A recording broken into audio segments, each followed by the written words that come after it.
En libertad, con Jano García. Damas y caballeros, ¿qué tal? ¿Cómo están? Sean bienvenidos a esta noche del 9 de octubre de 2024. Hoy había sesión de control al gobierno y presumiblemente iba a estar centrado en la cuestión de la inmigración. Como ustedes comprenderán, tras lo que ha ocurrido estos últimos días, se ha hablado de muchas cosas y también un poco de la inmigración. Pero no ha sido el punto. El punto ha sido esa polémica por la excarcelación de los presos de ETA. De hecho, Alberto Núñez Feijóo comenzaba así la sesión de control al gobierno y era interrumpido por Francina Armengol. Pero la comparecencia que ha pedido su grupo parlamentario o sobre inmigración. Y en base al artículo 102 del reglamento, todos tenemos que aplicarnos el reglamento. Señoría, el presidente habló sin límite de tiempo sobre la dignidad de las personas que entran en España. Yo tengo derecho a hablar de la dignidad de los españoles asesinados por ETA. Tengo derecho y lo voy a hacer. Pues así arrancaba. Es cierto que, claro, no solo Alberto Núñez Feijóo no ha hablado ni se ha ceñido única y exclusivamente a hablar de inmigración, sino también lo han hecho todos los grupos parlamentarios, las cosas como son.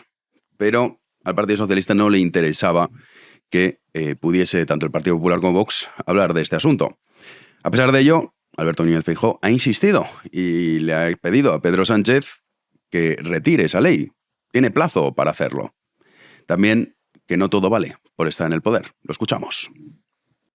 Mire, señoría, a mí me repugnaría seguir en el poder gracias a haber sacado de la cárcel a los asesinos de mis compañeros.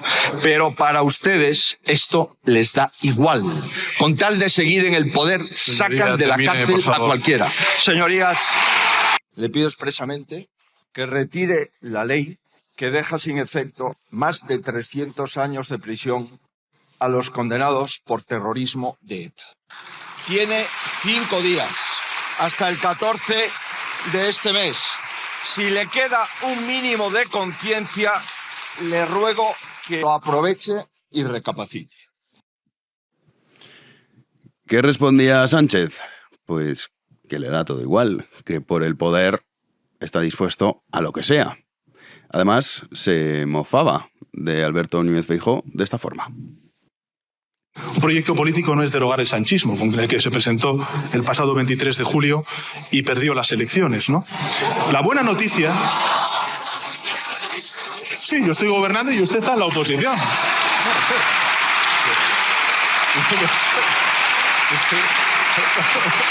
Por tanto, estábamos contando hoy, quedan 1019 días antes de las próximas elecciones generales. 1000. Fíjese lo que puede usted proponer y aportar al país.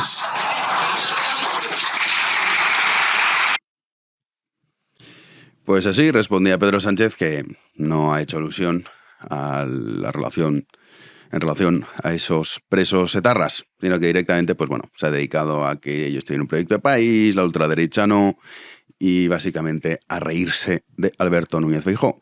Está bien empleado, para que luego pues siempre están ahí con, oye, vamos a hablar, vamos a pactar con Sánchez. En fin, el que sí que se ha centrado en el tema de la inmigración, aunque también ha tenido, por supuesto, una referencia a lo sucedido con los presos de ETA, es Santiago Abascal, por parte de Vox, que ya saben que es una de las banderas que lleva ya muchos años defendiendo Vox, es esa lucha contra la inmigración ilegal y sobre todo las consecuencias que acarrea. Esto espetaba a Sánchez. 700.000 personas que han entrado ilegalmente en nuestro país y a los que ustedes, todos ustedes, les dicen que no pasa nada por pisotear nuestras leyes y por entrar ilegalmente en nuestras fronteras. Y a los españoles les dicen que se fastidien, que asuman el mantenimiento a través de la fiscalidad, a través de los impuestos que suben y que suben. Métanlos ustedes en sus casas si son tan filántropos y tan solidarios. Acójanlos en las casas del pueblo, acójanlos en sus mansiones o allá donde ustedes vivan, que los acojan los poderosos y los oligarcas filántropos que dicen que tanto necesitamos la inmigración ilegal.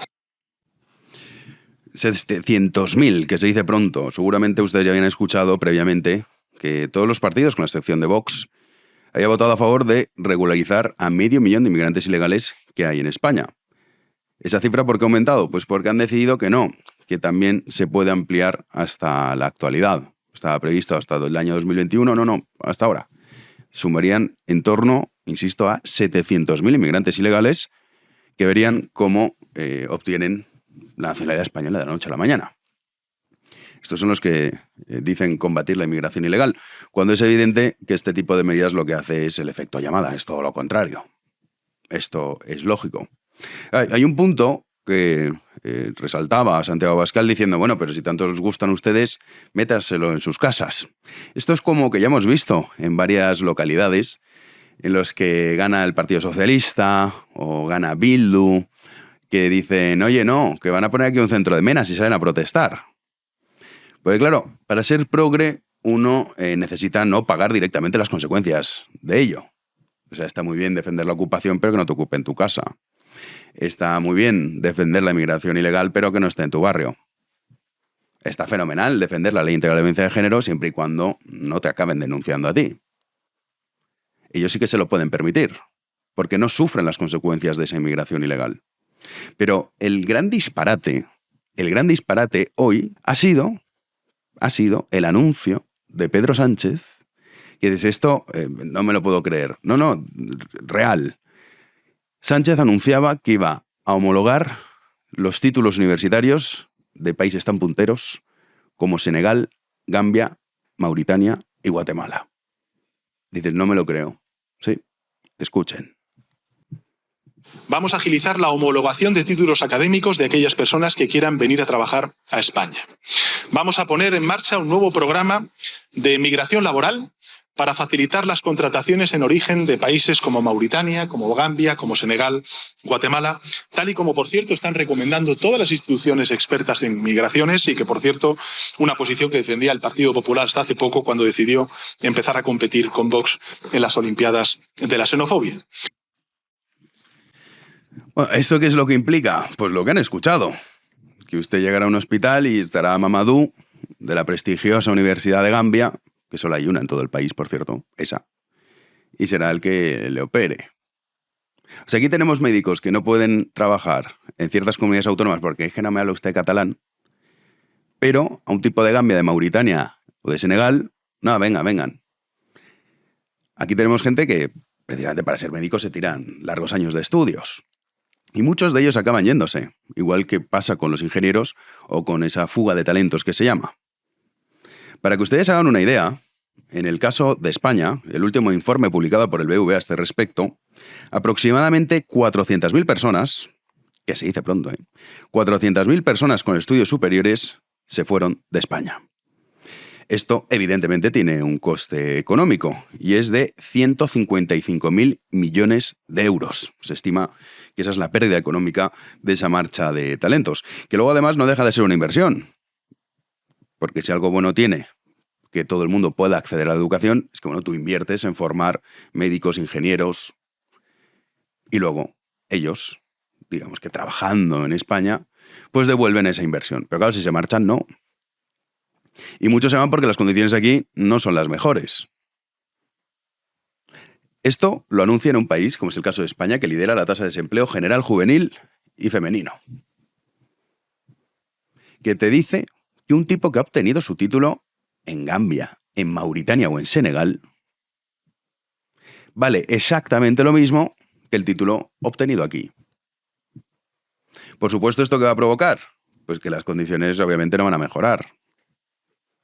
Pero es que además lo que va a provocar es que tipos que no están preparados, porque verán ustedes, para obtener el título en la Universidad de Gambia, que es lo que se exige, si aquí en España ya habría que hablar de cómo se obtienen ciertos títulos, imagínense en Gambia, en Mauritania o en Senegal.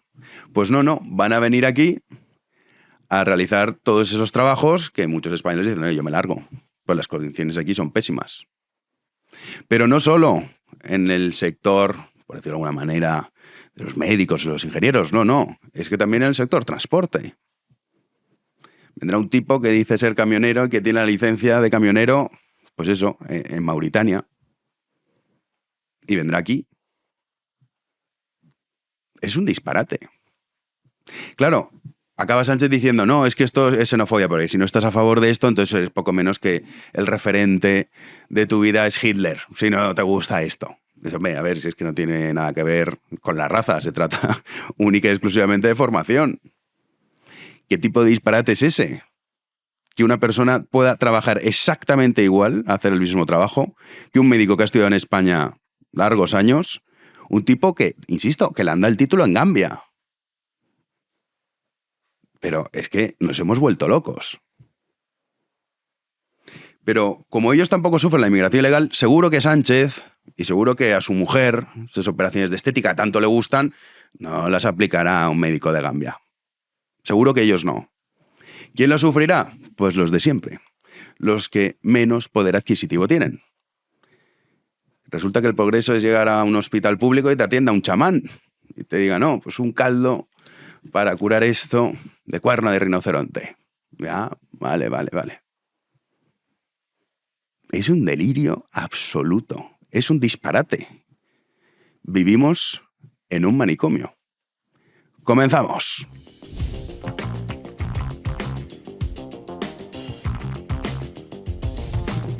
Recibimos ya a Juan Ander Ruert. ¿Qué tal, Juanan? ¿Qué tal, Jano? Muy buenas noches. Aquí estamos. Pues siguiendo la actualidad, que nos pone uno hasta malo.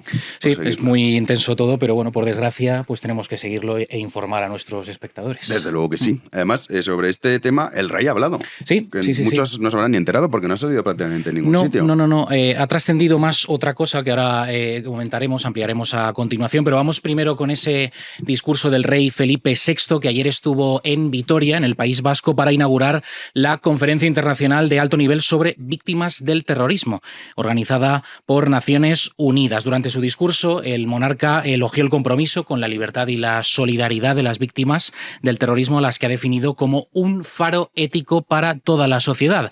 Ha recordado una ley aprobada en España, que parece mentira que se haya olvidado, en las Cortes Generales, a través de la cual hay que respetar, entre otras cosas, la memoria y la dignidad de las víctimas. Estas han sido las palabras de Felipe VI. La Ley de Reconocimiento y Protección Integral de las Víctimas del Terrorismo, inspirada en los principios de memoria, dignidad, justicia y verdad. La norma convierte el compromiso con el homenaje y la reparación integral de las víctimas en una poderosísima herramienta para la deslegitimación ética, social y política de quienes emplean la violencia para sembrar el terror. Claro, escuchando al rey Jano, cualquiera diría hoy en día que se está cumpliendo todo eso, ¿no? Porque precisamente yo creo que es todo lo contrario, que se está humillando a las víctimas. Y lo más comentado de ese acto, que por desgracia no está grabado, fue un momento muy tenso entre la presidenta de la AVT, la Asociación de Víctimas del Terrorismo, Maite Araluce, en el momento en que se tuvo que saludar con Marlaska, el ministro del Interior. Le negó el saludo y le dijo, es usted un mentiroso. Claro, es especialmente doloroso porque Marlaska ha sido amenazado por ETA y cuando era juez también sufrió... Sí, recuerdo cuando iba a las Ricotavernas. Sí. La evolución de Marlaska... De la toga al traje, ahí ha habido algo que le ha trastocado. Marlaska incluso pertenecía al bloque conservador, de esto de los jueces. El PP lo llegó a nombrar como, no, este es uno de los nuestros. Por eso, entre la indignidad del gobierno, pues duele más que perfiles como el de Marlaska. A mí se me ha atragantado por completo, la verdad. Sí, yo recuerdo que Marlaska... le tenía estima, le tenía estima como cierto juez. Respeto. Decir, respeto, pero después de todo esto, en fin, no merece lo que le hizo la presidenta de la UVT. Que menos. Hablando de Felipe el rey, al otro que, pues bueno, pero que bueno, que todo el mundo está... ¡Uy, mira Felipe González! Otra vez Felipe González. Ese señor de derechas, ¿no? Felipe González, ¿no?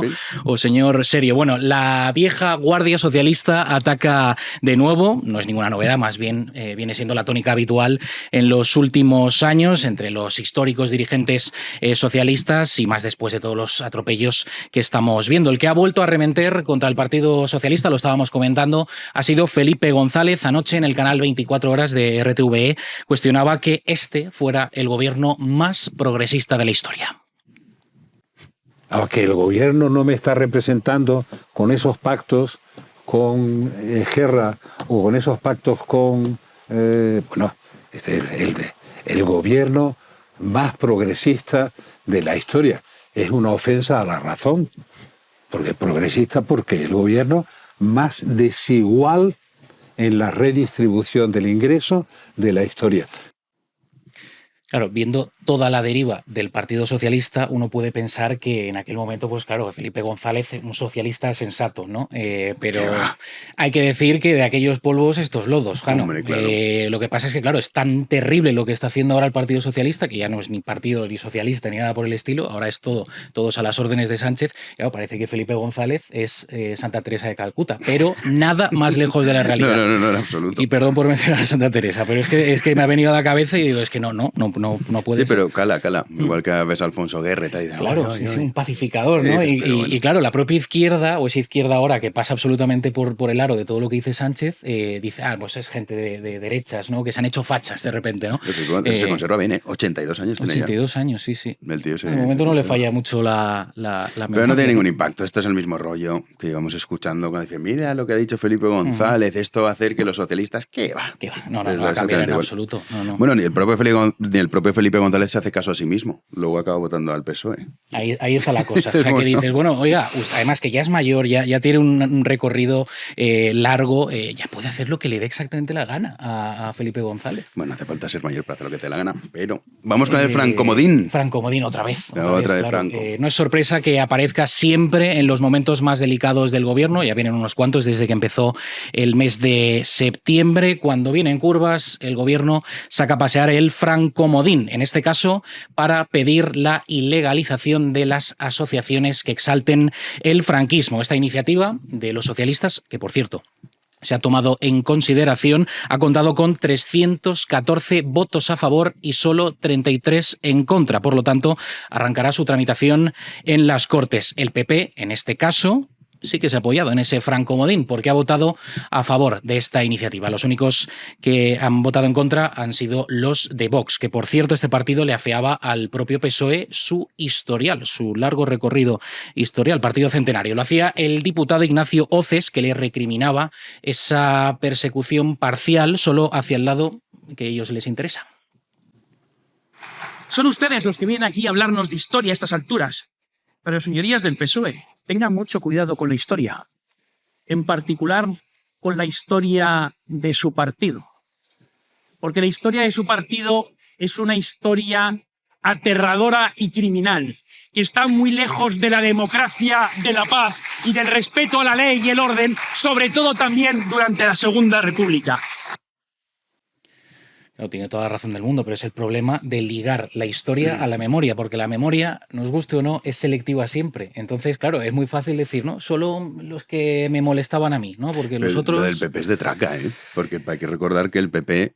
Bueno, Alianza Popular, fundada por franquistas. Por franquistas, sí. O sea, se están, digamos, impugnando a sí mismos. Sí, es una enmienda a la totalidad a su este rollo, historia. No, es que fíjate, el enaltecimiento del franquismo, oye, qué terrible. Oye, que sois los mismos que habéis votado en contra de legalizar Bildu en numerosas ocasiones. Por eso te digo que... Sí, o todos o ninguno. Es que es la doble vara de medir. Son unos cobardes. Cobardes, Sí. En fin. Nos vamos con... Hablaba del PSOE, del historial. Claro, el PSOE siempre tiene personajes siniestros. Siniestros y curiosos. En este caso tenemos noticias sobre Víctor de Aldama, que está todavía por ahí metido. El hombre que está presente en siempre, todos lados. En todos y cada uno de los lugares, pues bueno. Que no se pierdan, perdona Juana, que no se pierdan este viernes a Rubén Arranz. Bueno, es verdad, programón, lo que no te han contado de este personaje, es que es para flipar. Sí, no, y hay mucho que contar. Esta misma semana decíamos que había sido detenido por un negocio, por haber defraudado el IVA de los hidrocarburos en las gasolineras. Había sido detenido esta misma semana. Pues bueno, vuelve a estar en el ojo del huracán porque la Unidad Central Operativa de la Guardia Civil ha señalado en un informe la existencia de una trama corrupta, liderada, otra más, por Víctor de Aldama. El documento describe una organización criminal con fines económicos. No sabemos en este caso si estaría ligado al 100% a la trama Koldo, pero lo que sí que sabemos es que utilizaba sus contactos en el Ministerio de Transportes a través de Koldo García para extender su influencia hacia el Ministerio del Interior. De oca en oca y tiro porque me toca, o sea, de un ministerio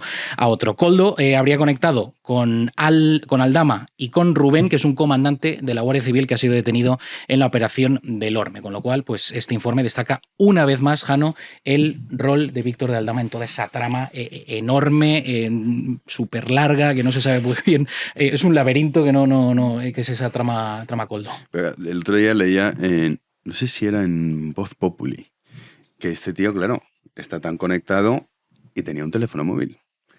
Y este parece que va a cantar.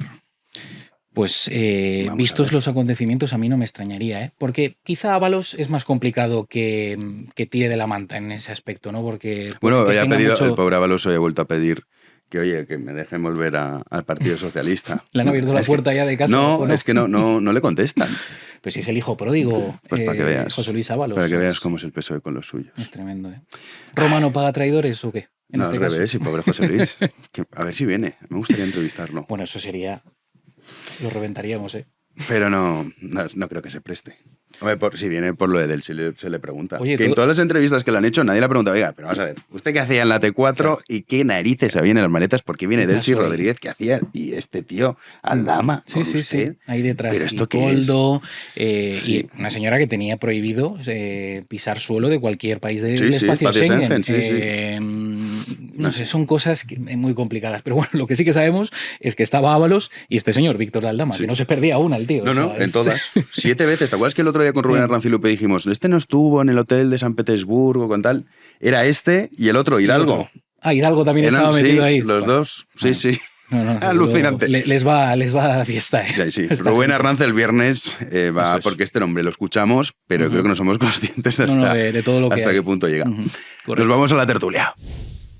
Damos ya la bienvenida a Miguel Ángel Quintana Paz. ¿Qué tal? Muy bien, encantado. Muchos temas hoy, ¿eh? Sí, sí, sí. Pero bueno, tendremos tiempo porque estamos aquí personas que sabemos hablar con contundencia y claridad. Manuel Llamas. ¿Qué tal? Muy buenas. Un día más en esta España que se hunde, pero no los españoles. Sí, todavía quedan españoles de Todavía este país saldrá adelante, a pesar de todo. A pesar de todo, querido Pedro Insua, ¿cómo estás? Muy bien, muchas gracias. Pues aquí estoy. Siempre, no como es esto, siempre habrá poetas, pero nunca habrá poesía. No, siempre habrá poesía, pero nunca habrá poetas. Bueno, pues algo. Siempre habrá españoles. Pero Claro, puede haber aunque se hunda España España. sin españoles. Aquí depende de la visión que tengamos de podrán España. no haber poetas, pero siempre habrá poesía. Pues eso, podrán no haber españoles, pero siempre hay que dar a España. Es una historia. Es la visión metafísica de España. Bueno, es la en la visión historia, esta que en te la historia. acusaba Sabater a ti de Ya, tener. bueno, sí, pero la ¿A España, tú con Sabater te llevas la mal? España eterna del siglo XVI, esa no la pueden eliminar ya, porque es un ser histórico y no Claro. se puede borrar la ¿Pero historia. tú con Sabater te llevas mal? No, yo a partir de un determinado momento, cuando Sabater giró absolutamente, ya no. Sabater fue aquel que dijo en aquella ocasión, año 2005, finales del 2005, dijo: España me la suda, ¿Ah, sí? a mí España me la suda, es una idea de semicuras y fanáticos. Esto dijo Sabater en el año 2005, antes de la fundación de UPyD, de la que Miguel Ángel sabrá Es mucho verdad. más que yo. Tiene, Sí, sí, sí. Doctores tiene UPyD que sepan hablar mejor. Y sí, sí, fue en aquella ocasión, fue una ocasión bastante, bueno, pues esa historia alguna vez habrá que contarla. Bueno, ya más o menos se ha contado por ahí. Lo más bonito es el título del artículo donde lo cuentas, Sí. que es exactamente la visión que tenían en aquel momento Sabater. Estaba Rosa Díez, si no me equivoco. Estaba también Rosalía en la delante de mesa. mí mandándome callar. Después me llevaba muy bien con ella, ¿eh? Por otro lado. Incluso en una revista.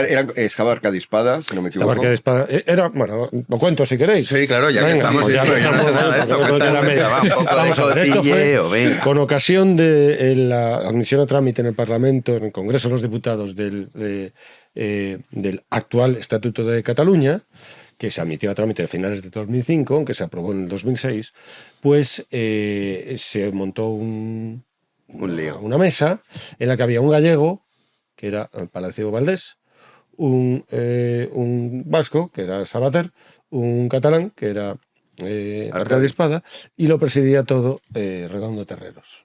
Redondo Terreros, y era la institución que organizaba esto en el Hotel Suecia, que está ahí al lado del Congreso. del Congreso de los Diputados y tal, cerca del Congreso de los Diputados, lo organizaba Redondo Terreros en la Fundación para la Libertad. Y entonces, pues nada, allí hablaron cada uno lo que le pareció, ¿no? Y entonces, pimpa, Estado de Derecho, libertad, no Hay sé que qué. decir, estaba hay que decir, Torquisca hay- allí, hay que estaba, decir estaba pequeña, Pascal. sí, pequeña ¿Tú también votación. estabas? No, lo que pasa es que he leído su artículo Ah, vale. y seguí Tuvo la bastante. gentileza. También me lo contaron otros de los miembros. Hay que contar que era como el inicio, es interesante, más Sí, allá de la sí, batallita, sí. era el inicio de que mucha gente ubicada normalmente en el centro izquierda empezara a darse cuenta de que el PSOE no era bueno para España. Sí. Era un inicio. Y resalto lo de inicio, porque lo que va a contar Pedro, si no, va a quedar, y además, en cuenta el año 2005, van a quedar como que estaban muy, muy despistados. Bueno, la frase que ha dicho de Sabater creo que ya a todos nos apunta a que estaban muy despistados. Y es verdad, sí, lo estaban, pero resalto, es que estaban empezando a despertar, a darse cuenta de que algo pasaba. Es verdad, como ha dicho Pedro, aunque ha pasado por encima, que ya incluso en la estructura de la mesa reflejaban el error, porque para hablar de España tenían que llevar a un gallego, a un catalán, a un vasco, era ya justo la idea que tienen los otros, que España es una cosa confederal. Todo esto sin ser un chiste. Y entonces, pues estaba Rosa Díez delante en el PSOE, ¿eh? Rosa Díez estaba aún en el PSOE, que aún no existía. Pero estará hasta el 2007. Y Sabater muy afín al PSOE todavía y tal. Y entonces, pues nada, empezaron a hablar. Estaba Abascal, Santiago Abascal, en el PP, en ese acto estaba ahí. Pero Abascal seguro que estaba de acuerdo contigo. Sí, Abascal de hecho saltó. Estabais juntos en la fundación. Después de escuchar esas palabras.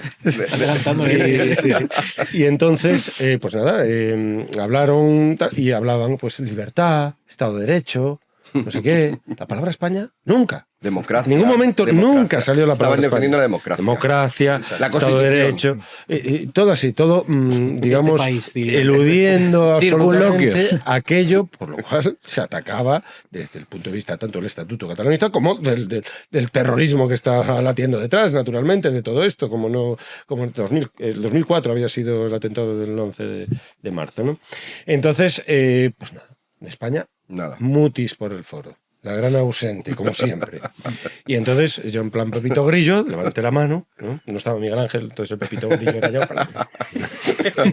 Por eso admiro tanto ese acontecimiento. Te tengo una envidia, te tengo desde entonces. Yo levanto la mano, fue el primero tal, y digo, bueno, han hablado de Estado de Derecho, ellos también piden un Estado de Derecho, el suyo. Claro, correcto. ETA también pide libertad. De hecho, en su nombre, Euskadi Askatasuna, libertad, Euskadi libertad. No han mentado aquello por lo cual, aquello que se defiende en esta. Y entonces le pregunto a la mesa, ¿hasta qué punto están ustedes a defender aquello que se ataca efectivamente desde el separatismo? Que es España, que no la han mentado en ningún momento, como a Yahvé a los judíos. Y entonces Sabater dijo, a mí España me la suda. España es una idea para fanáticos y semicuras. ¿Y tú qué dijiste? No me levanté. Rosa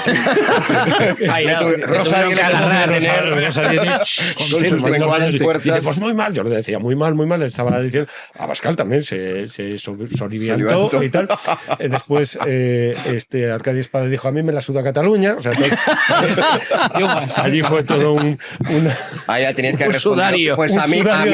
Pues a mí me la suda la Constitución. La Constitución, claro, sí. Y entonces, pues nada, se terminó aquello. Y al día siguiente escribieron varios artículos. A veces salió Edurne Uriarte, salió Soplar la ñ, un artículo muy bueno de Edurne Uriarte, la ñ de España. Y Arcadi Espada sacó un artículo en que me comparaba con Antonio Tobar. Es decir, una manera fina de llamarme facha. Antonio Tobar fue intelectual del franquismo, rector de la Universidad de Salamanca en los primeros años del discípulo de Unamuno, aunque tenía sus diferencias y tal. Era filólogo también como Unamuno, escribió varias cosas muchas cosas. Antonio Tobar es un figurón. Los de filosofía tiene una vida de Sócrates muy célebre y algunas obras sobre Platón, etcétera. Bueno, pues con Antonio Tobar. Yo esto se lo conté a Gustavo Bueno, ¿no? Y Gustavo Bueno decía, pues se parece usted a Antonio Tobar. Lo que me faltaba ya. Lo que me faltaba. Después vi fotos de Antonio Tobar y digo, bueno, con la fisionómica no está muy acertado, pero bueno. Pues mira, claro, que os han pasado muchas cosas. Y el texto en el cual el propio Pedro cuenta todo esto. Te cuento en tercera persona, como Julio César. En tercera persona, bueno, que soy yo. Sabemos que eres tú y porque me llaman joven. Yo tenía en ese momento 30 y tantos años y dice, un joven, no sé qué. Es que queda más violento que un joven salga y a decir ¡España! Bueno, pues el artículo muy bueno porque refleja perfectamente esta mentalidad y yo de hecho utilizo esa expresión a menudo para describir a todos los que tienen todavía esta mentalidad. Es entre Francia y Portugal hay un país llamado la democracia. Porque eso es lo que estaban defendiendo, la democracia, no España. Sí. Y bajo eso ya entra todo, ¿no? Por la democracia vale todo. Quiero empezar a hablar, porque claro, a mí esto me parece... O sea, cuando lo he escuchado digo, no puede ser. O sea, no doy crédito. A Pedro Sánchez anunciando que va a homologar los títulos de países tan punteros como Gambia, Mauritania, Senegal o Guatemala. Juanan. Sí, ha sido durante el pleno monográfico centrado en la inmigración, que al principio se ha hablado de todo menos de este asunto, pero ha habido tiempo para ello y Sánchez ha anunciado un plan de integración para los inmigrantes y además ese anuncio de la homologación que ha dicho Jano de títulos universitarios en países como Gambia, Mauritania o Senegal. Así lo anunciaba el presidente del Gobierno del Congreso de los Diputados. Vamos a agilizar la homologación de títulos académicos de aquellas personas que quieran venir a trabajar a España. Vamos a poner en marcha un nuevo programa de migración laboral para facilitar las contrataciones en origen de países como Mauritania, como Gambia, como Senegal, Guatemala, tal y como, por cierto, están recomendando todas las instituciones expertas en migraciones y que, por cierto, una posición que defendía el Partido Popular hasta hace poco cuando decidió empezar a competir con Vox en las Olimpiadas de la xenofobia. Bueno, pues así lo ha anunciado Sánchez, como decimos, durante ese pleno que lo han tapado otros asuntos, pero al final, pues tú lo has mencionado Claro, antes. es que esto te lo cuelan así, no te enteras porque estamos todo con lo de ETA, que ahora lo comentaremos, pero que esto es una cosa que es que no doy crédito, Pedro. Bueno, pues forma parte pues de la idea en general que tienen de España y de Occidente, pues el gobierno en este caso, ¿no? Es decir, son el tercer mundo es el gran damnificado, entonces tenemos que pagar culpas. Occidente tiene que pagar la culpa del gran damnificado, pero en general, porque claro, se puede hablar de por países. Aquí, responsabilidad del tercer mundo, pues a lo mejor tiene más Gran Bretaña que ningún otro país, y no nosotros precisamente, pero bueno, nos llevamos tenemos frontera, claro, la frontera pues con mayor diferencia de renta per cápita, de todo, ¿no? Que es la frontera entre Ceuta y Marruecos, y entonces pues es el país, junto con Italia y Grecia, que más inmigrantes recibe, y pues un país que está enfermo demográficamente. Entonces, pues sacar cuentas, calculemos. No hace falta tampoco pensar demasiado. Es decir, si aquí hay cada vez menos población, el crecimiento natural de España es de los peores del mundo, y las zonas que más crecen naturalmente son el África subsahariana, porque el resto más o menos está en crisis, salvo Gaza y Cisjordania, que a pesar de la labor genocida, entre comillas, de Israel, resulta que tienen más habitantes que nunca, pues entonces, pues que saque cuentas, que saque consecuencias todo el mundo. Consecuencias. Sí, lo que pasa, o sea, estando de acuerdo con el balance general, en esto en concreto, el hecho de que lleguen ganeses, mauritanos, doctores de este tipo, Gambia, lo que va a afectar sobre todo es a los médicos españoles.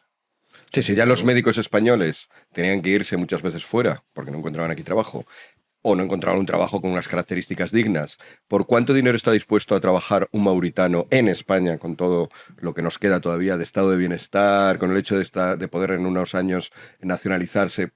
Probablemente esté dispuesto prácticamente a venir por el salario mínimo, lo cual va a ser un sustancial ahorro para la sanidad española. Vamos a quedar muy bien, además, vamos a ser muy solidarios, pero la realidad es esa, que para empezar, el médico español no va a poder de ejercer aquí. Segundo, que obviamente la calidad del mérito, con todos mis respetos para las prestigiosas universidades mauritanas, ganesas y gambianas. Gambia de Ghana. Es Gambia, Ha bueno. dicho Gambia, sí. Ghana de momento no. De momento Ghana no. Es Gambia, Senegal, Mauritania y bueno, ya con la Guatemala. Sí. He dicho Guatemala también. Sí, bueno, para que sea más difícil criticarlo, voy a parecer que estás atacando la iberofonía. Bueno, la cuestión es esa. La cuestión es que yo confío en todo caso en que todavía tengo confianzas en los pocos cuerpos intermedios que quedan en esta sociedad, y que aquellos colegios de médicos o aquellas comisiones interfacultativas que tengan que aprobarlos, dar la convalidación, pues que sean un poquito rigurosos. Que si en un sitio han estudiado chamanismo y enfermedades africanas como asignatura clave, que probablemente no sean las más urgentes aquí, aunque poco a poco también iremos teniendo enfermedades provenientes de África, y que por lo tanto dificulten mucho eso que ahora ha quedado meramente como un anuncio. Es decir, que a esta actitud un poco estética a todos los anuncios del gobierno me lo favorece el que tenemos todos corta memoria, pero ¿recordáis que hace 3 meses iban a implantar una cosa llamada el pasaporte? Sí. ¿Y eso dónde quedó? Pues ya está. Además nos dijeron, como éramos todos desconfiados, nos dijeron, no, si ya está. Ya estaba instalado, ya estaba el programa, ya estaba todo. Era como, ¡pum!, abrirlo ya. Entonces, confías en que esto no vaya adelante. Intento quedarme con la idea de que sea un discurso buenista de ¡ay, qué bien, vamos a acoger a mauritanos con dificultades para... El inventor... ¿no? Consumiendo porno o algo así. Era esto de que solamente podías consumir... O sea, necesitabas un pasaporte para acceder a las páginas porno. El inventor de esa idea brillante ahora está dirigiendo el Banco de España. Escriba. Sí. El señor Escriba. A ver, yo es que creo... A ver, esto no deja de ser un titular buenista, cuyo efecto creo que va a ser bastante marginal. Vamos a promover la homologación de títulos. Una cosa es homologar y otra cosa es promover. O sea, también, ahí también, hay un es otro abanico, truco. digamos que muy difuso, donde Esto es como cuando se puede perder. Cuando en el Consejo General del Poder Judicial, que lo que sacó el PP al PSOE es que estudiarían la posibilidad de que se elija de otra manera. Entonces, y claro, lo están estudiando. Ahora lo van a promover. Luego, ahora ya estarán los lobbies correspondientes picando en la puerta de Moncloa diciendo, a ver qué títulos vas a homologar o qué títulos no. En todo caso, sinceramente, no creo que los titulados universitarios de Senegal, de Gambia y de Guatemala sean una gran competencia para titulados universitarios españoles, entre otras cosas porque son bastante reducidos. Entonces, desde ese punto de vista, no creo que haya... Pero pueden competir por precio. Sí, no, pero que no hay muchos. No hay muchos en ese sentido. Gambia tiene una universidad en todo el país. Una. Deseosos de salir de Gambia, por eso me suena... Todos los que pasen por Gambia. Por eso me suena a un poco, digamos que pólvora del rey, para hacer ruido, pero poco más. En España tenemos un problema, que es la contratación en origen. Nosotros necesitamos inmigrantes, entre otras cosas, porque hay sectores y hay trabajos que los españoles no están dispuestos a realizar. Esto es algo típico de los países ricos. Sí, sobre todo en el campo. También es cierto que nosotros tenemos un problema añadido, que hay una masa de parados de 3 millones de personas que mantenemos con subsidios, que pueden trabajar, pudiendo trabajar, no trabajan. Esto también es importante. Pero bueno, independientemente de eso. Dicho lo cual, hay escasez de personal en hostelería, hay escasez de personal en el sector primario, en ganadería, en agricultura, hay escasez de personal en la construcción, en muchas actividades de formación profesional. Necesitamos inmigrantes. La paradoja, desde mi punto de vista, es que, y le podéis preguntar a cualquier empresario o cualquier persona dueña de una explotación agrícola, que es casi imposible poder contratar en origen. Es casi imposible, porque te ponen una serie de trabas, de dificultades enormes. Y lo fácil que es lo que sucede en este país. Es muy difícil conseguir trabajo regular y legal en España, siendo extranjero, y entonces lo que hacemos, de forma, desde mi punto de vista, absolutamente desnortada, es favorecer o facilitar la entrada ilegal de inmigrantes. Esto no sucede en países como Suiza, donde el 40% de la población es extranjera, pero eso sí, van a trabajar. Y el que no trabaja, te pican en la puerta, o sea, te tiras 2 semanas sin trabajar y no tienes posibles, te pican en la puerta la policía suiza y te dice, del cantón alemán, italiano o... Uno de los muchos. O de los muchos que hay. Y te dice, ¿dónde te dejo? ¿En la frontera de arriba o en la frontera abajo? Pero allí no te quedas. O trabajas y aportas o te vas. Y eso aquí no sucede. Pedro, y luego tú, Miguel. Sí, bueno, claro, aquí la inmigración, primero, recibimos mucha más población inmigrante que Suiza, en general, por oleadas además, y de aluvión, o sea, sin mucha discriminación. Pero claro, el tema del trabajo es fundamental, lógicamente. Entonces, si un inmigrante acepta unas condiciones laborales que un español en parte tampoco puede aceptar, en buena medida, porque la economía no le da, pues entonces ahí se produce el problema. Y ahí es donde aparece el Estado, donde tendría que aparecer el Estado de algún modo. Es decir, subvenciones, por ejemplo, a las familias numerosas. Yo, por ejemplo, en Madrid, Esperanza Aguirre fue la que puso una tasa a sacar la cartilla de familia numerosa. Era gratis sacar esa cartilla de familia numerosa y le puso una tasa. Son medidas antinatalistas, digamos, en España, por ejemplo. Esto fue Esperanza Aguirre, ¿eh? De acuerdo, hace 3 o 4, no más. Hace 15 años, o así. 3 o 4 décadas. Es lo que creí que vas a decir, de hecho. Sí. Lustro. Entonces, y esto fue Esperanza Aguirre. Es decir, si tú dificultas la natalidad, digamos, si no incentivas desde el Estado, si no apoyas, por ejemplo, y aquí para que se vea también en contraste, estamos apoyando, estamos pagando, ¿no? Pues el darle a la cuerda al catalán, ¿no? Por ejemplo, o el subvencionar todo lo que es el gallego, que son millones de euros lo que se destina ahí. Por supuesto, lo que hemos dicho aquí muchas veces de los intérpretes del Congreso de los Diputados y el Senado, pero es que eso es una nada comparado con lo que... Yo una vez estuve intentando calcular lo que daba el Ayuntamiento de Bilbao, subvenciones para promover el euskera, que cada vez lo habla menos gente, obviamente, porque aquello no hay quien lo hable, ¿no? Entonces, se está extinguiendo. Bueno, Unamuno ya lo había dado por muerto. Unamuno que hizo la tesis doctoral sobre el euskera, año 97, y se presentó de 1897. Y se le presentó a la cátedra de euskera con Resurrección María Lazcue. Entonces, que era filólogo, en este caso griego, que daba clases de griego y tal. O sea, y lo dio por muerto ya. Le renació el euskera, lo renacieron y lo tienen entubado, como a Franco, entubado. Lo tienen entubado con subvención pública. Y a base de darle alas con subvención pública. Porque si no, la gente cada vez lo habla menos. El gallego, por mucho que se esfuercen, cada vez lo habla menos. Entonces, en lugar de colocar ahí las partidas presupuestarias del Estado, y esto están todos colocándolo, el PP, todos. En Galicia, el PP protagonista de esta subvención. Ya no digamos, por supuesto, los partidos separatistas, que, como sabéis, pues yo soy partidario no ya de que se le quite el oxígeno presupuestario, sino que se manden directamente a la legalidad como ellos buscan, como ellos permanentemente están buscando. Bueno, pues en lugar de, digamos, presupuestar y dar pasta a lo que es la nación fragmentaria, pues dárselo a la nación biológica, a la natalidad, un país que está enfermo demográficamente. ¿En qué programa político está esto de los partidos políticos está puesto como punto principal? Porque así ya no dependes tanto de los flujos migratorios que ni controlas como Estado, ni puedes controlar nunca, a menos que te conviertas en un imperio. Entonces, no puedes controlar los flujos migratorios. ¿Y si se extingue pues eso no puedes controlar? Si se extingue el flujo migratorio, pues no tiene por qué funcionar. Y menos que tú sirvas un atractor y tal y cual. Entonces, con una pirámide poblacional de esta figura, que necesitas invertida, meter ahí gente, o la traes de fuera o la produces tú, no hay más. Ya.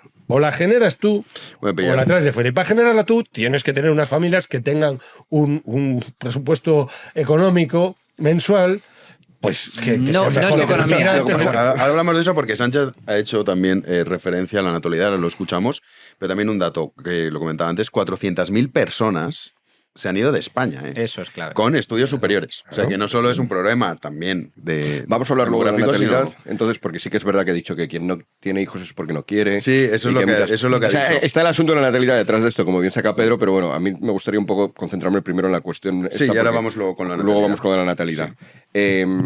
Porque creo que como a menudo ocurre aquí, y está muy bien, porque estamos en libertad, pues cada vez que salen asuntos económicos hay discrepancias. Claro. Le voy a ofrecer una tercera. No una tercera vía. No, porque no es intermedia, es por otro lado. Pero bueno, o sea, que no estoy tan de acuerdo con la cosa esta de que el Estado te ponga a tener que subvencionar, pero tampoco estoy de todo de acuerdo con Manuel. A ver, y sobre todo por una cuestión de lo poquito que yo sé de economía, que es la cuestión esta de la curva de la oferta y de la demanda. Es decir, tú dices, es que los españoles no quieren trabajar. Bueno, no quieren trabajar. No quieren trabajar en ciertos trabajos. Sectores. En ciertos sectores, en agricultura, por ejemplo, y tal. No quieren, vamos a ponerlo muy gráfico. No quieren recoger fresas. No tienen la necesidad. No querrán recoger fresas a 5 euros la hora. Probablemente a 6, tampoco. Probablemente a 7. Yo es lo que sé de la curva esta de oferta y demanda, que es que a 7 ya empieza a haber unos poquitos que sí. A 8 ya empieza a haber otros poquitos más y habrá una cantidad, no sé cuál, en la cual ya sí que quiera trabajar. Correcto. Pero... Probablemente, de hecho, hasta me iría yo a recoger porque, bueno, entonces, no es una cuestión de que no quieran, es una cuestión de que los precios que se están dispuestos a pagar por ese trabajo son muy bajos. Quizá, y tú mismo lo has destacado, ahora me pongo más de tu lado, quizá con 3 millones de parados y con el ingente gasto que hace el Estado en eso, quizá si a esa persona se les estimulara para que pudieran se les estimulara por esta vía, no por subvenciones especiales, por la vía de que se les pague más en estos trabajos, porque dejara de estarse acostumbrado el empresariado español, que lo entiendo perfectamente, no es una crítica. Obviamente, si tienes a un señor que te lo hace por 5 euros, no vas a pagar al que te lo hace por 12.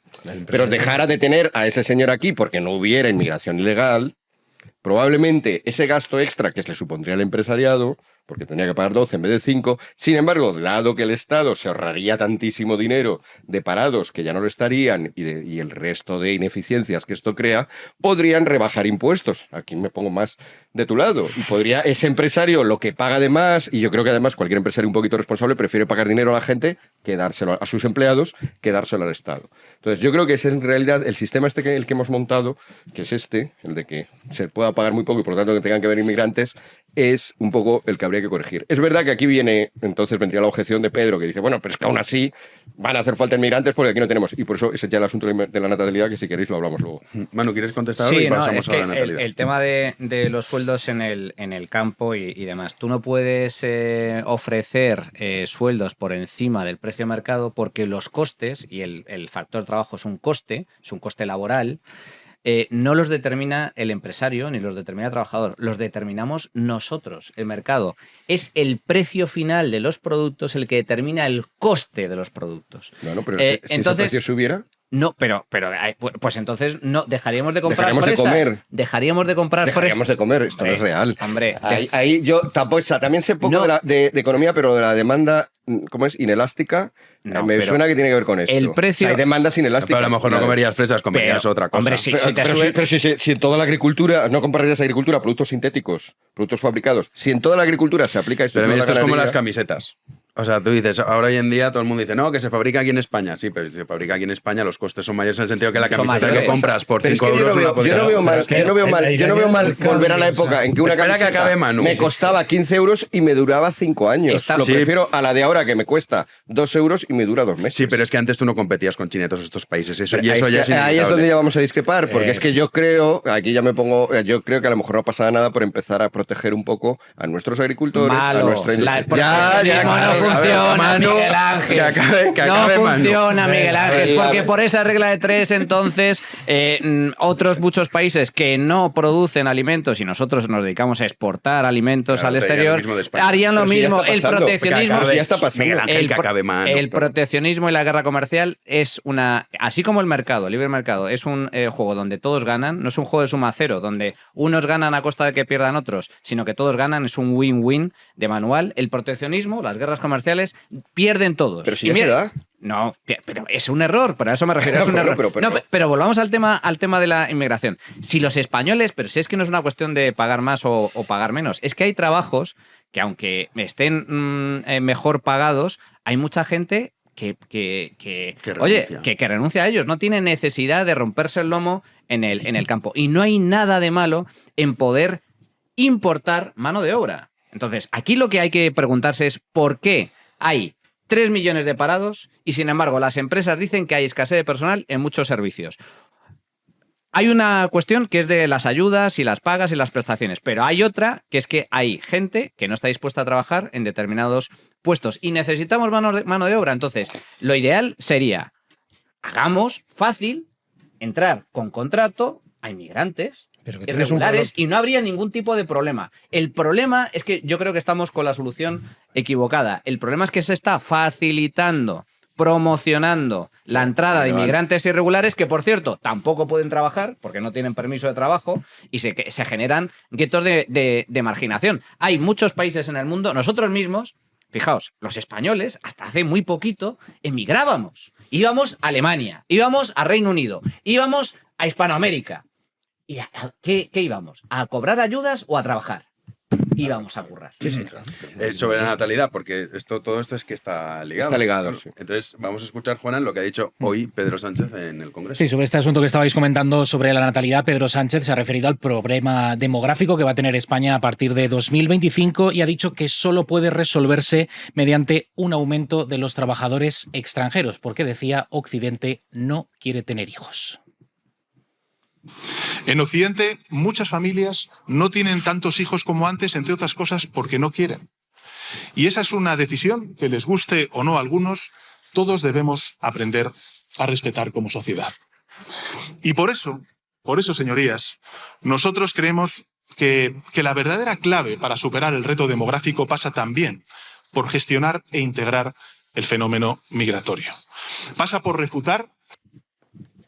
Bueno, pues esas han sido las palabras de Pedro Sánchez. Ha quedado claro cómo lo liga, porque ya estaba ligando él mismo con la cuestión de la inmigración. Yo objetaría a que el no querer, eso es un voluntarismo que no cuenta, no es que no quieran tener hijos. Eso hay una serie de políticas orientadas a antinatalistas en buena medida, hay cada vez más mascotas que... Por cada niño creo que son 6 mascotas. 6 mascotas. Entonces, todo esto son ideología, ¿no? Y aquí la espontaneidad ya hay que dejarla aparte porque ya está.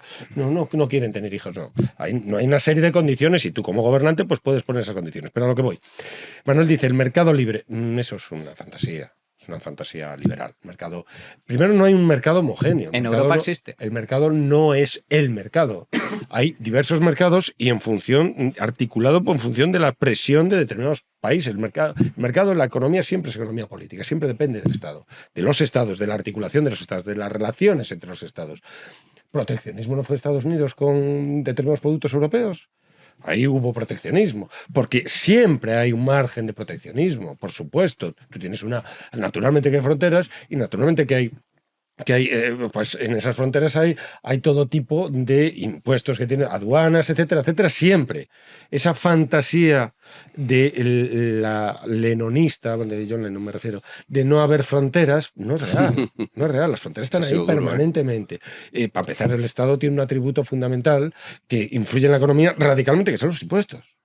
Entonces, que tú no puedes eliminar los impuestos, como presumía Milei, que iba, no, vamos a eliminar los impuestos. No puede, es imposible eliminar los impuestos porque el Estado no tiene mecanismos para producir, que eso producen las empresas. Entonces tiene que sacar la orientación que dé a ese barco, que es el Estado, ese piloto, para unos fines determinados, que es, por ejemplo, pues el bienestar, según términos aristotélicos y tal, que yo creo que tampoco son muy superables hasta ahora, el bienestar de los ciudadanos que viven en ese Estado, que estén sanos, de economía sana, que estén sanos de salud pública, etcétera, etcétera. Para lograr esos fines tienes que tener un presupuesto que no sale del Estado, porque el Estado no produce las empresas y tampoco produce individuos, que eso lo hacen las familias.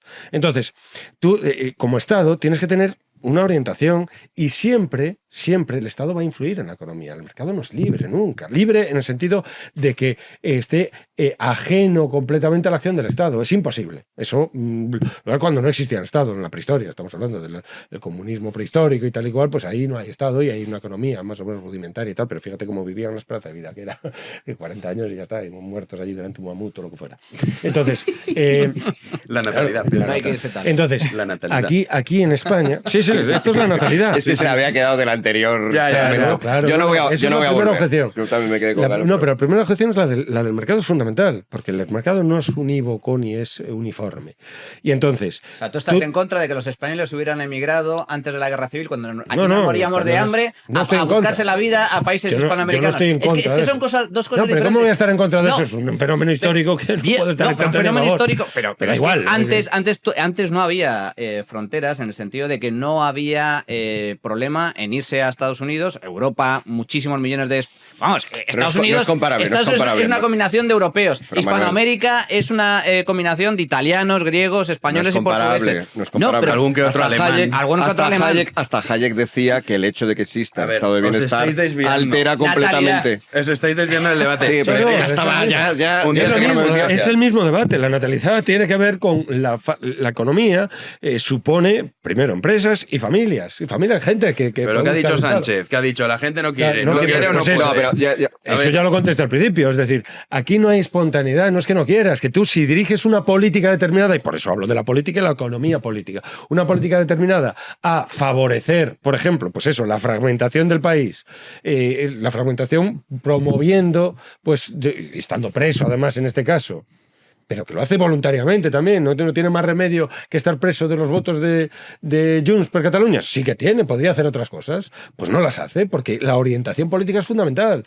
Entonces, si aquí estás entendiendo que toda la carga ideológica contra la familia que hubo en los años 70, 80, con Wilhelm Reich, la revolución sexual y toda la basura que echó encima la escuela de Frankfurt sobre la familia, monógama, no sé qué, no sé cuánto, la familia es un nido de reacción, de la reacción, de autoritarismo, de todo esto, lo han promovido durante años, durante 30 años. Y hablar de la familia para empezar y del matrimonio, ya automáticamente uno se le va a la familia católica del Opus Dei. Sí. Entonces, todo eso tiene una carga y ha sido una idea determinada. Una idea determinada. Cuando tú atacas todo eso, pues la familia, uno abre un manual de antropología y ve que hay muchos tipos de familia. Esto para unos y para otros, ¿eh? Vale, para los unos y para los otros. O sea, que ellos lo están haciendo de forma deliberada, que la gente no tenga hijos. O sea, no es tanto que no quiera, sino que es como el objetivo final, Miguel Ángel. Sí, a ver, yo... Que no quieren o no pueden. Bueno, es un poco lo que ha dicho Petro, ¿no? O sea, no quieren, pero porque no pueden y por las circunstancias y la propaganda y la mentalidad que vamos creando lleva a que uno crea que no quiere, cuando en realidad es que le han convencido de que no quiere. Pero más allá de penetrar en la mente si es que quiere uno, es la voluntad ahí oculta, kantiana, la que está expresándose o es otra cosa. Yo creo que hay algo en lo que se ha quedado corto, curiosamente, Pedro Sánchez. Él dice, en Occidente la gente cada vez quiere tener menos hijos. En realidad, si miramos los datos demográficos, está ocurriendo prácticamente en todo el mundo. Son ya excepción. En China ya también hay una tasa de natalidad muy baja. India está empezando, creo que queda ahí, pero bueno, está ya también empezando la curva a bajar. Es decir, son muy poquitos y la tendencia es obvia, por lo tanto, esos poquitos en breve. Los países en los cuales hay natalidades altas. Cuando digo bajas, me refiero por debajo de la línea del 2,1. Nigeria, y también están bajando. O sea, respecto a esas tasas que tenían hace tiempo de 4 o 5 hijos por mujeres, ya empiezas a ver que no están todavía en el 2,1 o por debajo, como estamos. Entonces, esa es una tendencia general que aquí encima se ha fomentado y por eso ha llegado antes, por motivos, por haciendo publicidad de Reich y de todas estas cosas. En otros lugares, probablemente por las condiciones materiales. Las condiciones materiales, lo que decíamos antes, si no puedes, si al final un sueldo entre dos te da a duras penas, si tienes la mentalidad de que tienes que pasártelo bien hasta los 40 o los 45 años, porque hasta los medios de comunicación todavía te llaman joven, pues obviamente un niño estorba para estas cosas. Montones de cosas. La verdad, la realidad es esta. Entonces, ante eso, ¿qué hacemos? Yo creo que dos soluciones. Una a corto plazo, una a largo plazo. La solución a corto plazo es que sí que hay que admitir, y en contra de lo que pudiera parecer que ha defendido antes, hay que admitir que hay que tener unas ciertas tasas de inmigración, como ha habido siempre. Inmigración ordenada, inmigración como esa que tú decías que se producía en muchos países, pero que en cierta medida en Estados Unidos enseguida empezó a regularla también. O sea, Estados Unidos no eran las puertas abiertas. Y todos los que hemos ido a Nueva York hemos visto la isla de Staten Island, perdón, la de Staten Island, no, la que tienen luego justo después, Ellis Island, donde paraban, si te veían llegar con una enfermedad, tenías unas escaleras enormes, y si veían que subías un poco con mal resuello, ya te ponían una marca en el abrigo de que no valías y te volvías. De hecho, tenías que pagar el billete de ida y el de vuelta. Tenías que llevar pagados los dos, porque era muy probable que te volviera a ser. Bien, entonces, inmigración controlada, regular, discriminando de origen. O sea, no es igual que venga una persona de un país donde está cundiendo el islamismo radical que una persona de un país como estos, por ejemplo, Argentina. Está claro que Guatemala. No todos los colectivos de inmigrantes se integran igual. Esa es la clave. Porque aquí, cuando se habla de inmigración, el problema de la inmigración, yo cuando escuchamos hablar de problema de inmigración, nunca se te viene a la cabeza un chino. Claro. No, porque los chinos trabajan, no generan problemas, no hay delincuencia. Y normalmente tampoco se te viene a la cabeza. Bueno, es cierto que hay bandas latinas, pero también esto es también curioso. Es un fenómeno que se da entre ellos. Pero eso es porque ha fallado el punto 1, que es el pero punto, compartimos el punto valores. O sea, claro, a lo que voy, y este es el principal problema, según el CIS, de España, el tema de la inmigración. Cuando hablamos de problemas de inmigración, hablamos también de, que está relacionado con eso, de problemas de integración y delincuencia. Y ahí se nos viene claramente a la cabeza colectivo, musulmán, subsahariano, etcétera, que bueno, pues ahí se ve que no todos los colectivos se integran igual. Déjame que iba a dar el punto 2. Sí, pero no, ha sido una buena. Y es una puntualización muy buena, efectivamente. Sí. Tampoco pensamos en un danés o en un británico, que es uno de los colectivos más grandes de extranjeros que hay en España. Sí. Entonces, lo de las bandas latinas, efectivamente, es un fallo del primer punto que he dicho, regularizada. Si de repente un barrio se llena de personas de Iberoamérica, concretamente dominicanos o ecuatorianos, o sea, encima del mismo país y tal, es puertorriqueños. Bueno, pues es verdad que esos países tienen dinámicas salvadoreños, hasta hace poco. Es verdad que tienen dinámicas bastante delincuenciales y es fácil que las importes. Si viene una proporción que está por debajo de un 5% en un barrio, pues acaban integrándose porque la segunda generación obviamente habla español perfectamente igual de bien y ni se le nota. Bien, eso a corto plazo. O sea, una cosa más limitada en el número y con discriminación de origen. A largo plazo, y cuando hablo de largo plazo, hablo de muy largo plazo, pero bueno, hablando de demografía, hablando de una cuestión que tiene que ver con los años de nuestra vida, espero que no se me achaque. Yo creo que a largo plazo las posibilidades son... Esto va a revertirse. ¿Por qué? Porque justamente las personas con valores antinatalistas, con valores hedonistas, de la vida está para pasárselo bien, no importa, no es interesante tener hijos, justamente esa gente se desaparece, esos grupos van a desaparecer. ¿Y quiénes van a quedar? Los grupos, que en todo el mundo también, no es solamente un fenómeno español, en todo el mundo sí que están teniendo 5, 6, 7, 8 hijos. Pongo ejemplos de lugares Pero eso absolutamente no distintos. son españoles.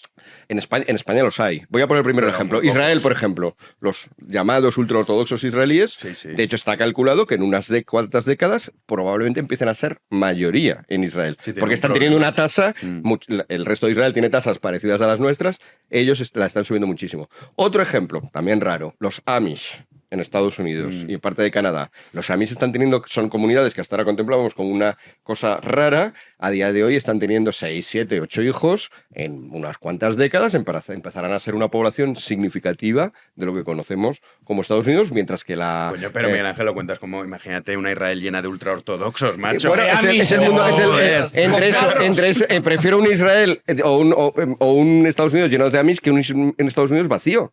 Que es que la gente no está teniendo hijos. Ya, pero... O sea, se va a quedar vacío. O sea, La idea es que- la señora con el pelo pintado de rojo, que es no binaria, lesbiana y que es jefa de una editorial en Nueva York, nos cae bien, porque seguramente que es una señora muy interesante, pero no va a tener hijos y su cultura no tiene hijos. Entonces eso se va a acabar, hay que admitirlo. Se acabó el Imperio Romano, que era más importante, no pasa nada. Le sustituyen comunidades como los Amish, que tienen un sentimiento de comunidad muy fuerte y de valores muy fuertes. Voy a traerlo a España, porque os está asustando mucho lo israelí y lo americano. Aquí también hay comunidades así, quizá el Opus probablemente pueda ser una de ellas, los neocatecumenales es otra de ellas muy significativa, y no son gente tan amenazante. A mí no, yo estoy con gente neocatecumenal y son señores y señoras encantadores. Que sí, pero que aún así esos son muy pocos, ¿eh? O sea, que al final lo que... Pero proporcionalmente van a ir creciendo. O sea, Bueno, ellos son pocos. Van a ir creciendo, a ver, pero si los otros todavía me crecen estás más. haciendo como lo del, son la cuento cuestión- lo del cuento del señor del arroz y el tablero de ajedrez. ¿No? Lo sabéis. El tipo que... No, ¿habéis esto? Pensé que era un cuento súper... Pues un tipo, ya no me acuerdo exactamente, pero es algo así como que un siervo a un rey le hace en Egipto, un favor que le enorme. dijo... No, vale, pensaba. Sí, le hace un favor enorme que él necesitaba. Imagínate, el cura a su hija. No, Y esa entonces no el es hijo, lo que digo. el rey le dice, pídeme lo que quieras que te lo daré. Y él dice, pues lo único que quiero es que cojamos aquí un tablero de ajedrez y en el primer cuadradito me des un grano de arroz. En el Y segundo, según los 2 granos de los arroz. movimientos En el que puedas tercero, hacer. 4 granos de arroz. Y el rey dice, pues menuda tontería, les voy a dar un montoncito de arroz y ya hasta le dice, vale. Al final, si haces el cálculo, en el último, Progresión. mucho antes de llegar al último cuadrado del tablero, tienes que pagar millones y millones y millones. ¿Por qué? Porque es la peculiaridad que tienen las progresiones que sí, son sí, claro. geométricas. Sí, sí. Claro. Entonces, este es el caso. O sea, estamos hablando de gente que de 2 salen 7. Mientras que de otros salen de toda la comuna no binaria, neoyorquina, super progre guay, sale 1, que es un niño que tuvieron así como rareza, para ver cómo si era. me permite, yo voy a hacer una afirmación políticamente correcta. Las políticas... Más que esta. Sí, más que esa, que no comparto. Yo también ahí estoy con Jano. Yo no quiero un país de ultraortodoxos, de Amish... Pero que No, bueno, a ver. serán en España. Las políticas natalistas... También tela. Las políticas natalistas no funcionan. No funcionan, está más que demostrado. Tú le puedes pagar dinero a las familias para que si tienes hijos te pagamos 400 euros al mes.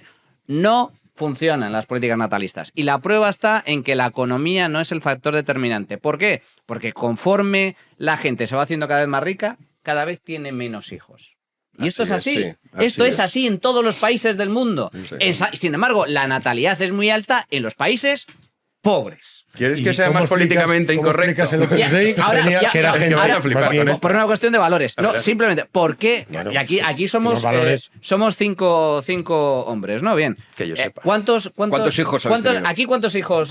¿Alguno tiene hijos? Pedro. Tienes hijos. El único de la mesa. Y yo te pregunto... Yo es que soy Amish. Ya. y yo te pregunto, Pedro, tiene 2. Sí, ya está bien, ¿eh? Ya está bien, digo, por Encima nosotros. te lo vamos a reprochar. ¿Por qué no tienes 8? Es que eso... Claro, pero ¿por qué no tienes 8? Vamos a ver. No, vamos a ver. A ver, hay que decir que 2 de nosotros son muy jóvenes. Mira, Vale, ya está. todavía. No, pero vamos a ver. Tú dices, no funciona cuando se practica una política natalista en España. Aparte de época No, pero, franquista. por ejemplo, mira, pongo ejemplo. ¿Cuándo se practicó? Se ha practicado Se ayudas, practica. se ha practicado... Al Zapatero, que se le ocurrió. Pues, Hay ayudas. mi hijo, el mayor, que tiene 15 años, nació con 2.500 euros debajo del brazo, con el pan de 2.500 euros debajo del brazo. Mi hija ya casi hubo que 3 años después, ya casi, porque vino la crisis entre medias y tal. O sea, medidas así espontáneas y tal, que no, sin continuidad, eso no son medidas natalistas. Mira, te voy a hacer un dato que no lo habéis nombrado. Este era el más políticamente incorrecto. El más todavía. políticamente incorrecto. Y que nunca se habla, cuando se habla de natalidad, estoy de acuerdo con Manu. Las ayudas, por mucho que se dan, no funcionan. ¿Pero cuándo se han dado ayudas? Se han dado ayudas. Luego Las el ayudas rollo son este. la familia momento. numerosa. Sí, no, pero luego también tienes el rollo este de no, la conciliación esta, que el PP lleva todo dando una turra con ese tema, a pesar de que se han dado bajas de paternidad y tal, tampoco funcionan. Hay un factor que nunca se nombra y es la incorporación de la mujer al mercado laboral. Que nunca nadie lo dice. Es que antes, claro, dices, nadie lo dice. Fundamental. Y es fundamental, porque las mujeres han dicho, no, tienes que ser la mejor madre del mundo, pero a su vez tienes que ser la mejor directiva de tu empresa. Eso es lo fundamental. Es imposible, o sea, el tiempo es limitado, y si el tiempo es limitado, evidentemente, si te dedicas a tu trabajo... Yo tengo amigas que han renunciado a ser madres por tener un futuro profesional de éxito. Y las tengo, claro. y las tías son muy, muy brillantes. Y dices, pero renuncian a eso porque el tiempo es limitado. Entonces aquí les han contado un rollo y nunca nadie lo dice de que evidentemente la natalidad se ve afectada cuando la mujer se incorpora al mercado laboral. Claro, ¿Cómo es lógico? ¿Por qué se incorpora al Porque el mercado tiempo- laboral la mujer? Tras la Primera Guerra Mundial. Sí, se incorpora porque los hombres están combatiendo y están muriendo. Y se meten a las fábricas. Hay una serie de- Pero eso cambia por completo. Bueno, todo. pero tienes que ganar la guerra, ¿eh? Puedo complementar. Claro, para que haya mercado y no sé qué. Entonces, aquí va todo concomitante, claro. Puedo Es complementar. que claro, dicen, no, es que las mujeres tenían... No, pero coño, ¿por qué se incorpora al mercado laboral? Y esto Bueno, lo explica y por muy bien otra Marvin cosa, Harris en un libro que se llama La Sociedad Americana Contemporánea, y los lemas de los años... ¿Cómo es el mercado laboral lo que... y la incorporación de la mujer al mercado laboral lo que introduce el feminismo, y no al revés? No es el feminismo la causa de la incorporación de la Efectivamente. mujer al mercado laboral, De sino... hecho, viceversa. exacto. Y también, que es muy importante y esa las inversión. grandes empresas también dicen, coño, que aquí hay El un marxismo 50 más que no ortodoxo, consume, y también interesa, pues eso, empoderar a la mujer para que consuma. Y pongo el ejemplo Y de desde el Eduardo Bernays con el marxismo más fumar, que las ortodoxo, mujeres ¿eh? no fumaban. Hay tres acaso. factores. Es que esto me parece especialmente relevante. Y ahora que has abierto veda. ahí Nunca lo decís. has abierto ahí la veda, es que a mí me parece muy Van a interesante. decir que somos- Hay tres factores clave que explican el por qué no tenemos más hijos. El primero es el índice de mortalidad infantil. ¿Y esto por qué los países pobres tienen muchos hijos? Bueno, sí. porque, por desgracia, en los países pobres Muchos fallecen. Muchos fallecen. Algunos por fallecen. enfermedades, Ahora ya menos, por pobreza, muchos fallecen. Y es mano de obra. Conforme el índice de natalidad, el índice de mortalidad infantil cae como consecuencia del incremento de la riqueza, la necesidad de tener más hijos se reduce. Punto uno. Segundo punto, fundamental. Las medidas anticonceptivas. También. Claro, que es que esto parece Sí, que sí, la claro. pastilla anticonceptiva es de ayer. El control. Es de ayer, es de ayer. Y los preservativos son de ayer. Antes no había medidas anticonceptivas, eran naturales, marcha atrás, etcétera, y bueno, pues no era 100% efectivo. Segundo punto. Y el tercero, es justo el que ha comentado Jano, la incorporación de la mujer al mercado laboral. Que esto está relacionado con otro punto importante. Dicen, la diferencia salarial. Cuando llega a la izquierda dicen, no, es que Los hombres ganan más. hay Brecha. diferencia, la brecha salarial de sueldos entre hombres y mujeres. Error. Mentira. El factor diferencial de sueldo entre hombres y mujeres se produce en el momento en el que la mujer tiene hijos. Sí. Ahí es cuando se produce la diferencia salarial. En España, al igual que en el resto de países ricos, no se diferencia, es el mismo sueldo por el mismo trabajo, seas hombre o seas mujer. Y de hecho está demostrado que las mujeres jóvenes, las que normalmente no tienen hijos, cuando se incorporan al mercado laboral, muchas de ellas incluso cobran, no solo lo mismo, más que los hombres. ¿Dónde se produce el punto de inflexión? En los 35-37, cuando la mujer, que tiene un reloj biológico, Es que ese es el tema. tiene que decidir entre su carrera profesional o la maternidad. Bueno, pero y ahí es donde te muchas, dice la feminista con razón. Pedro, acabo. Y el hombre también tiene que decir. Acabo. Vale, Muchas hombre, no. mujeres, cuando deciden dar el paso de ser madres, ¿qué hacen? Jornada partida. Claro. O menos horas. Y sacrifican su carrera laboral por la maternidad. Eso es lo que explica en gran medida las bajas tasas de natalidad, no en España, en todos los En países todos los ricos. occidentales, sí. Sí. Miguel Ángel quería apuntar una cosa y era tú, Pedro. Pues, Sí, es que, a ver, voy a ser más políticamente Todavía correcto, más. siendo políticamente correcto. Uy, a ver Porque cómo haces veo, esto. claro, ya ya es lo de la herradura, ya me voy al otro extremo. No, estamos aquí 5 señoros hablando de las mujeres, entonces voy a adoptar una postura un poco feminista y voy a defender, todavía peor, voy a defender al PP. ¿Vale? Ah, vale, joder. La medida esta de la conciliación. A ver. Eso es intolerable. Yo me levanto y me voy. A ver, a mí sí que me parece muy importante la cuestión de la inmigración. Voy a recurrir además a un procedimiento de lo más demagógico, que es hablar de mi propia experiencia. Como niño, imaginaos a Miguel Ángel de 2 o 3 añitos. Bueno, pues Miguel Ángel con 2 o 3 añitos tenía una madre como todo, bueno, como es deseable que tengan todos los niños. Y esa madre, que había sido relativamente pionera, se había ido de su casa en los años 50, pues a trabajar por su cuenta, estaba ya acostumbrada a trabajar, trabajaba cuando Miguel Ángel nació, cuando la hermana de Miguel Ángel nació, seguía trabajando, pero de repente vio que tener 2 niños era muy complicado trabajando. ¿Y qué es lo que pudo hacer? Conciliar. Es decir, trabajar en una empresa grande que permitió que durante un periodo, por ejemplo, ya tuviera una excedencia y a la vuelta, cuando acabara ese periodo, que era justamente hizo que coincidiera con 8 años más o menos, volver otra vez, volver a trabajar. A eso yo creo que ese tipo de medidas sí que son buenos para todos, sinceramente. Yo creo que a las mujeres que quieran tener esta opción pero no quieren renunciar completamente, pues igual que estoy hablando de una excedencia, estoy hablando de una reducción de jornada laboral, pero luego con la posibilidad de reincorporarte con ella plena, no ya la perdiste para siempre. Este tipo de medidas que a veces los empresarios motu propio no van a sacar, yo creo que una cierta regulación del Estado para que puedas conciliar bien me parece de lo más razonable. Sí, pero hay un vamos a problema discutir con cuáles. Esto no significa claro. que todas las medidas, pero vamos a, esta en concreto yo creo que fue muy útil. Mi madre se realizó como madre durante unos años y luego ya cuando estábamos más independientes y ya no necesitábamos que estuviera todo el día en casa, se realizó como mujer trabajadora. La alternativa es el hundimiento demográfico. Claro, Es que no hay alternativa, claro, no hay otra. claro, Entonces, claro. o ahí interviene el Estado, Manu, tiene que intervenir el Estado, no hay otra instancia tampoco. Pero ¿A quién apela? A la empresa. La empresa no puede intervenir. De uno en uno. La familia por sí misma no tiene, no es, como decía también Aristóteles, no es una sociedad total. La familia depende de otras familias, es el Estado el único que puede totalizar, porque es total, precisamente porque abarca, porque es capaz de hacer las leyes, de regular todo eso, porque tiene la soberanía. El poder absoluto sobre el territorio y sobre las gentes de ese territorio. Cómo dirigirlas y cómo es la única instancia, no hay otra. Si Dios existiera, pues que habría si Dios existiera. Pero como no existe, pues entonces, por favor, entonces no puedes apelar. No, esto es crucial. La ley natural, esa no hay tal ley natural. Si Dios existiera, habría una ley natural. Pero tú tienes que. No hay más ley que la que hace el Estado. No hay más ley que la que el Estado. A ver, no yo creo hay que estamos todos de acuerdo en que, evidentemente, la mujer se incorpora al mercado laboral y no para decir, no, ya ustedes no pueden trabajar. No, evidentemente, y hay que hacer medidas. El problema de todas estas medidas que estamos diciendo medidas en pro de la conciliación, es que muchas veces el pato lo paga el empresario. Entonces, claro, a una pequeña, mediana empresa tú le dices que una persona se va de baja y ahora con el rollo que yo estoy en contra de que los hombres tengan permiso de paternidad, digo, pero qué delirio es este. Yo tengo amigos que dicen, además, si coges el permiso de paternidad, te pagan, digamos, todo tu sueldo bruto, te lo quedas. Entonces dicen, no, me lo tengo que coger, porque claro, encima gano más dinero. Es que esto, al final tú dices, puro. No, pero las empresas no puede dirigir el ¿qué Estado. hago? El empresario no puede dirigir. Sí, pero sin empresas, el Estado. Esto es Platón, es plura platonismo. Pedro, pero sin empresas, el Estado no tiene nada. O sea, me refiero al Estado. Claro, por eso, el Estado no produce en sí mismo. Que aquí parece que los empresarios. Pero quien dirige el Estado no es los empresarios, no son los intereses del empresario, Claro, porque eso es la corrupción del Estado. Yo no digo que no. Creo que estamos de acuerdo en que el Estado, este Estado que tú valoras tanto por su soberanía y que. Bueno, no es que lo valores, más escépticos. Es que es lo que hay. Sí, que era solo la intro. Claro, era la intro. Ese Estado del cual. Voy a corregirle. Ese Estado del cual cada uno tenemos opiniones diversas. Lo dejo ahí. Vale.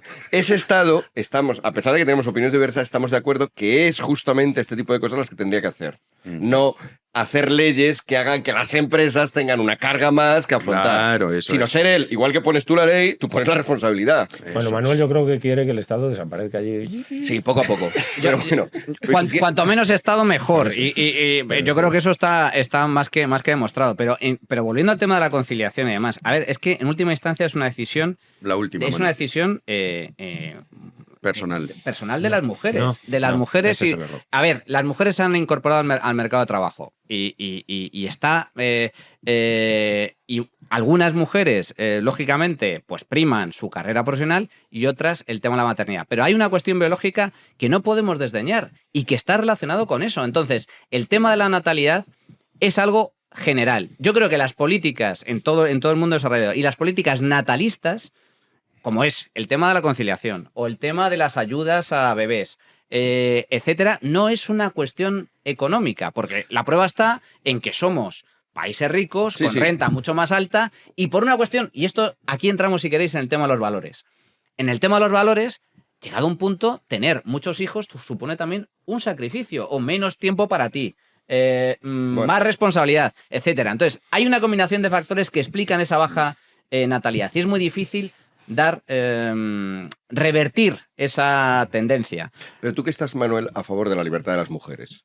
¿Por qué? Porque Del individuo. Del individuo, incluidas las mujeres. Por supuesto también. ¿Por qué eres tan escéptico con la libertad de las mujeres Amish o de las mujeres? Joder, pues claro que nos habéis asustado. Pero vamos a ver. Los Amish. No. A mí imagínate, yo vivir en una sociedad, lo siento mucho, llena de libremente, Amish, tío. los Amish deciden libremente permanecer en esa Que sociedad. sí, Cuando llegan a los 18 años, se van un año fuera.